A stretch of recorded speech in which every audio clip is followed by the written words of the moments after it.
Welcome to Ademola T Plus YouTube channel, your number one online favorite TV. Welcome. So today is Wednesday. As well as you know, we got to celebrate our female celebrity. Our female celebrity we're gonna be celebrating today is in person of Jinad, Habibat, Adoni. Woo! Okay.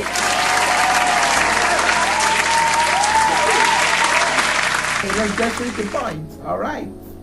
But today we celebrate an epitome of African beauty, Jinad Habibat. Habibat is a Nigerian actress, producer, and a television presenter who is from Abeokuta in Ogun State, Nigeria.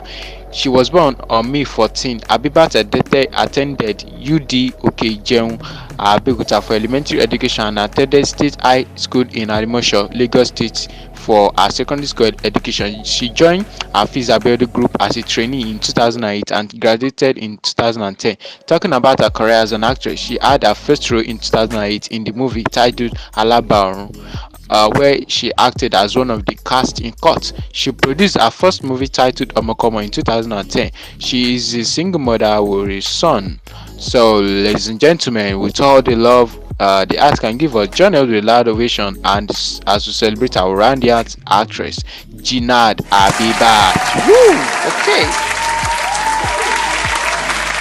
Kindly like, comment, share to your family and friends and your loved ones, and don't forget to follow us on all our social media platforms at Ademola T Plus. Follow us on Facebook at Ademola T Plus. Follow us on Threads at Ademola T Plus. Follow us on Twitter at Ademola T Plus. You can also follow me personally on my Facebook account at Otes Ademola and my Instagram account at Otes Ademola. So you can come to this channel more often and often, so you can be able to see more of content or videos we posted daily on our YouTube channel. Thanks for watching. So till next week when we come your way again, I say bye.